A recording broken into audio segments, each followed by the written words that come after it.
on se retrouve à l'étage, dans ce qui sera notre future chambre. Et pour l'instant, on va s'attaquer à la future salle de bain, qu'on a déjà commencé à bien détapisser. Ça a été assez rapide en fait, parce que le papier peint était très mal collé. Donc on a déjà fait un gros travail. Voilà. Donc mission détapissage, arrachage de moquettes, on met la pièce à nu, on analyse un peu les murs et puis on remplit des sacs de gravats. C'est parti!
On essaye un peu de gratter les murs pour comprendre les différentes couches.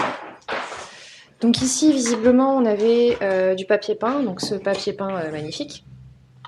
Donc on avait du papier peint, en dessous il y avait un enduit, en dessous duquel, à certaines zones, il y avait encore du papier peint.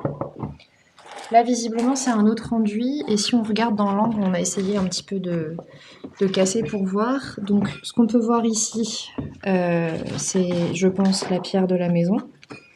Ça, c'est un enduit qui a été posé dessus, que je pense on va garder et refaire propre. J'ai peur qu'on abîme trop, sinon le vrai mur, en fait, si on va gratter trop profond. Donc il nous reste en fait cette couche là de placo encore à retirer. Et donc ce mur-ci qui sépare donc la salle de bain ici de la future chambre ici, ce mur en fait c'est que du bois. Du bois par-dessus lequel ils ont plaqué, etc. Donc ça nous va pas, donc je pense qu'on va pas s'embêter. Oula! Fais attention qu'il n'y ait pas de trucs électriques qui passent. Hein. Bon, après, c'est coupé, ça risque pas grand-chose. Il n'y a pas de courant, ouais. C'est le moment. Ouais, donc je disais, on va pas s'embêter à le détapisser ou à enlever les couches de placo, d'enduit ou quoi, ou qu'est-ce, sachant qu'on va tomber tout le mur, en fait. Donc voilà un petit peu ce qu'on a à faire. Et alors, de ce côté-ci, c'est également en bois parce que on pense que derrière, il y a la cage d'escalier qui mène au comble. On sait pas trop encore ce qu'on va faire. On va pas laisser le bois, ça c'est sûr.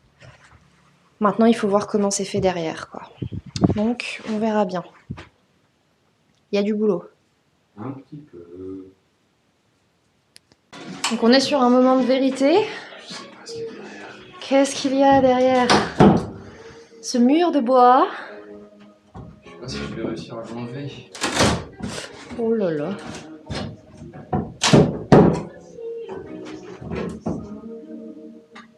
Prends avec le crochet et tire fort. Attends pour le moment de vérité.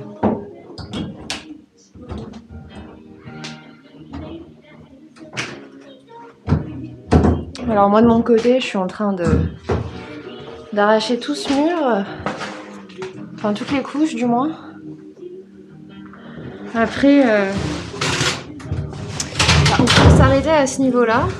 Et au final, on se rend compte que quand il n'y en a plus, il y en a encore. Je sais pas combien il y a de couches. Ça me rend folle. Du coup, je sais pas trop ce qu'on va faire. Pour l'instant, j'essaye de décoller tout ce que je peux. Et après, on verra. J'ai 2 raisons. Alors, qu'est-ce qu'on a? Là, très mis. Attention, toi.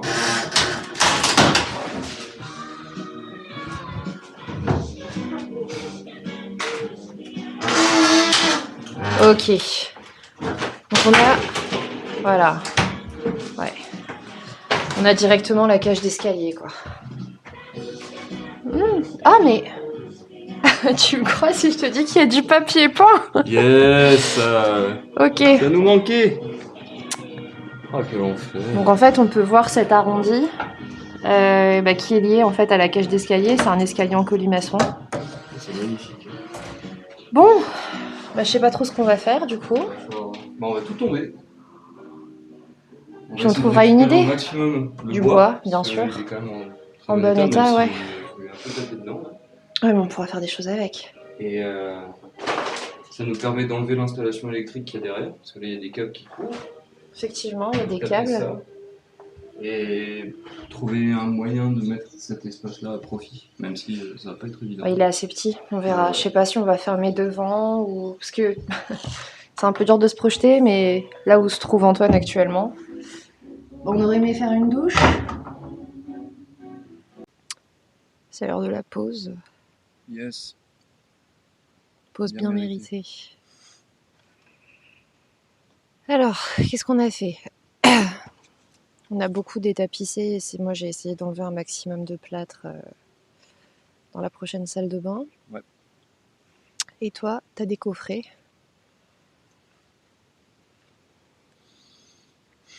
Je sais pas si c'était une bonne idée. Ah ouais? On n'allait pas garder le truc en bois. Non, mais au vu de ce qu'il y a derrière, donc la trémie de l'escalier, comme ça, en circulaire, on va être obligé de recoffrer. Parce que Ouais, mais bon, on pourra le faire en mur, quoi. oui, ça Parce permet de refaire. Il y a une petite bizarrerie qu'on montrera après. C'est que la cage d'escalier offre une fenêtre en fait, voilà, qui donne sur la pièce, à peu près au niveau du sol. Comme cette pièce va devenir une salle de bain, c'est pas super d'avoir une fenêtre dedans. Ça fait un peu voyeur, quoi. Léger. Donc, on va fermer et puis je pense qu'on va condamner la fenêtre aussi, parce que même dans la cage d'escalier, c'est pas très beau. Non. Peut-être juste garder une petite niche. Ouais, la niche, on pourra, mais pas le carreau, quoi. Non, ça sert à rien. C'est pas très joli. Content alors de cette première expérience de novice à taper dans le dur? Bah ouais, c'est quand même agréable. C'est quoi, ça fait 2 jours qu'on a emménagé, qu'on essaye un peu de s'installer, et puis voilà. Là, on s'y met. Ouais, j'ai déjà l'impression qu'on est en retard sur les deadlines, sur les rendez-vous avec les artisans et tout ça. Mais non. Juste pas penser à ça. Bon. C'était chouette. La suite à la prochaine étape. Exact. Bon, je vais vous montrer la bizarrerie dont on vous parlait dans la cage d'escalier. Donc voilà, on est dans l'escalier en colimaçon et comme vous pouvez voir, il y a cette fenêtre qui donne donc sur la pièce qu'on est en train de faire. Donc, je vais vous montrer ce que ça donne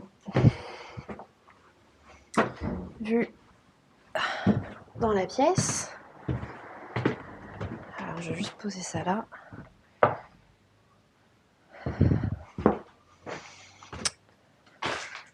Et voilà.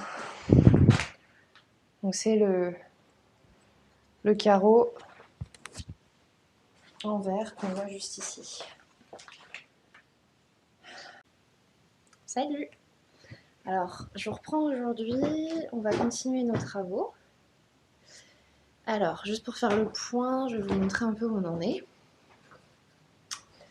Donc hier, on avait déjà bien détapissé ici. Donc j'ai gratté les murs, essayé de retirer le maximum des couches. Il me reste encore un petit peu à faire à ce niveau-là. Antoine, lui, de son côté, il avait retiré ici tout un mur en lattes de bois, donc toutes ces lattes-ci, qui cachaient en fait donc la cage d'escalier qui monte au comble. Donc voilà. Et donc moi aussi de mon côté, donc ici, par la fenêtre en fait, on surplombe la verrière. Bon, moi j'ai commencé un peu à nettoyer un petit peu ces panneaux là, parce qu'ils étaient vraiment dégueulasses. Apparemment il y a plein de chats qui venaient ici et qui utilisaient la verrière comme litière. Donc pas fou. J'ai commencé à nettoyer. Antoine va aller faire la zone là-bas derrière qui est un peu difficile d'accès. Donc voilà. Et programme du jour. Alors moi je vais continuer de gratter les murs pour essayer de faire en sorte que ce soit le plus à nu possible. Antoine donc il va finir le karcher là-bas que j'ai pas fait. On va tomber ce mur-là pour faire l'ouverture sur la chambre, étant donné que c'est un mur en bois et qu'on ne veut pas le garder. Donc on le refera. Donc ça, bon, on va aussi, je pense, s'amuser à retirer toute la moquette jaune qui est à côté. Et ce sera déjà pas mal. Après, il y a pas mal de boulot aussi qu'on voudrait faire au jardin. On verra si on avance suffisamment vite, on pourra peut-être aussi s'attaquer aux 2 pièces à côté. Donc celle-ci, qu'il faut également détapisser et mettre à nu. Et la seconde, hop, celle-ci. Voilà, donc les 2 pièces côte à côte. Donc j'avais déjà commencé un petit peu à détapisser. Continuer ça et puis on verra si on a le temps. Mais du coup le mur entre les 2 pièces, on souhaite le tomber aussi. Bon, c'est pas du tout un mur porteur ou quoi que ce soit, donc ça devrait pas être trop compliqué. Voilà, donc on va essayer de le faire tomber pour agrandir la pièce, vu qu'ici on a pour projet de faire notre prochain bureau. Et Antoine a énormément d'affaires, donc ça fera une pièce assez grande. Donc voilà un peu le projet. On va vous montrer ça aujourd'hui, et puis j'espère qu'on arrivera bien à avancer.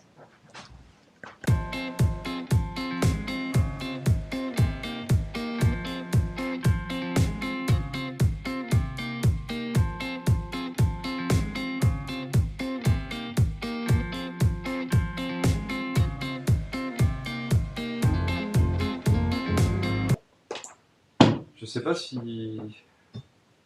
on le garde ou pas. En fait. Le mur? Non. Le bois? Ouais. Pourquoi? Parce que j'ai peur que ce soit devenu porteur avec le temps. Il y a de fortes chances que ce soit devenu porteur avec le temps. Et je sais pas comment est-ce que la maison va réagir.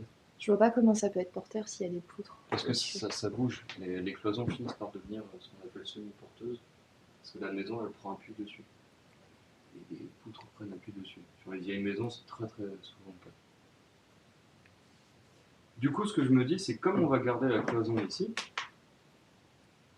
on va peut-être enlever le placo, parce que ça, il faut qu'on le refasse.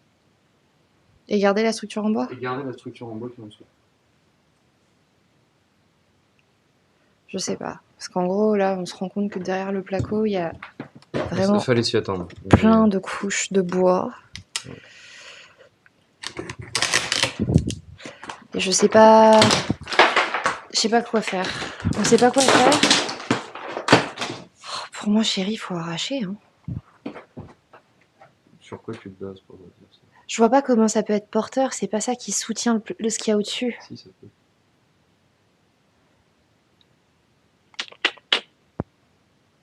Affaire à suivre. Faut qu'on réfléchisse.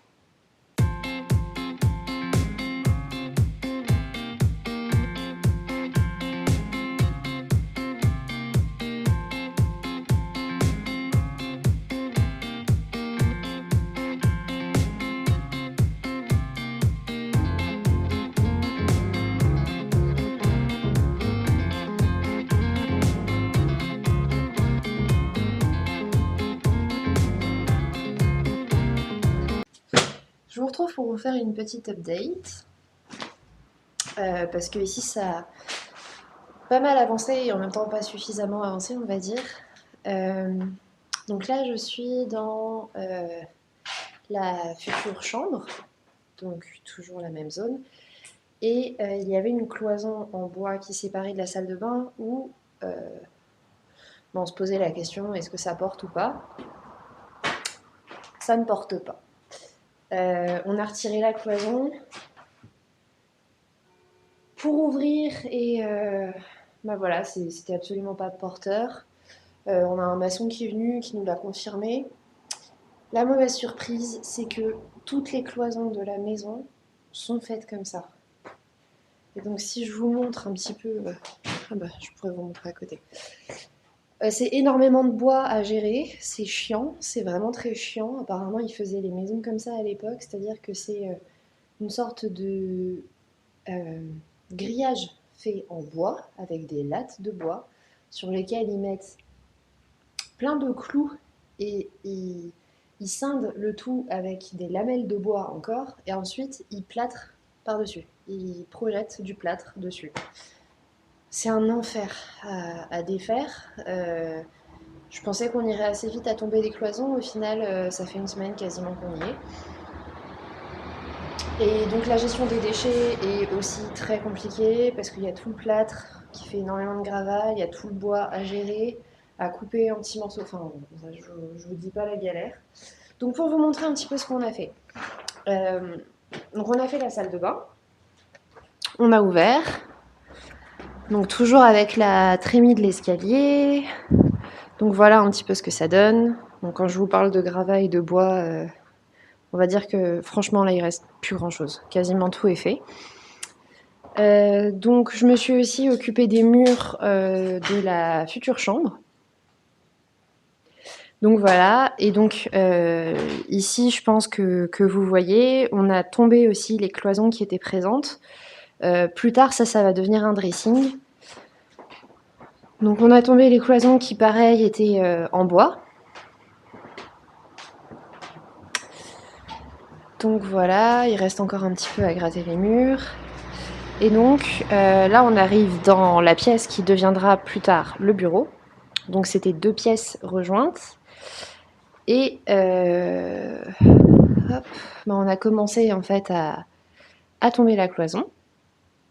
Donc voilà un petit peu ce que ça donne. Et donc, pour que vous puissiez voir, voilà le bazar. C'est du bois et encore du bois. Donc c'était vraiment une sorte de grillage qu'ils faisaient avec les différentes lattes. Et par-dessus, ils mettaient en fait ce genre de lattes qui cloutaient vraiment sur tout le long. C'est insupportable. Et par-dessus, on le voit ici en fait. Voilà. C'était du plâtre projeté. C'est un calvaire à défaire. Concrètement, ce qu'on a fait, c'est qu'on a tapé en fait avec une petite masse pour faire tomber tout le plâtre, histoire de pouvoir accéder plus facilement au bois. Bon, sauf ici, où on a commencé à en avoir marre, mais on avait au moins fait l'autre côté. Donc on a fait ça pour pouvoir avoir accès au bois, et ensuite avec une scie sabre, on a commencé à découper. Moi j'y allais à la scie sabre et Antoine plutôt au pied de biche parce que c'est un homme, un vrai. Non, il était plus à l'aise comme ça. Mais donc voilà, il nous reste vraiment plus grand chose au niveau cloison à tomber. Alors on s'est posé la question sur le plafond de ce qu'on allait faire. Parce que voilà, on peut le voir, c'est clairement traversé par une poutre qui est porteuse, mais qui est en assez bon état selon le maçon. Le truc, c'est qu'elle n'est pas suffisamment jolie pour qu'on la décoffre et qu'on la fasse apparente. Et moi, je déteste les poutres comme ça au plafond qui sont plaquées. Je trouve ça très vieux. Donc, sachant qu'on a une grosse hauteur sous plafond, on est à 2,90 je crois. Mais on s'est dit qu'on n'allait pas s'embêter et qu'on allait juste faire un faux plafond par-dessus. Donc on va mettre notre isolation. Et en dessous, on refera le plafond, ce qui nous offrira quand même une hauteur de bien de 2,70, 2,65, 2,70. Donc voilà, on a pas mal avancé. Mais bon, j'ai effectivement pas filmé tout ça parce que c'était tout le temps la même chose, c'était très répétitif. tomber les cloisons en bois et ramasser des gravats. Rien de passionnant. Donc voilà pour cette vidéo. J'espère que ça vous aura plu. N'hésitez pas à liker pour nous soutenir. Et puis on se retrouve bientôt dans une prochaine vidéo pour la suite des aventures. Salut!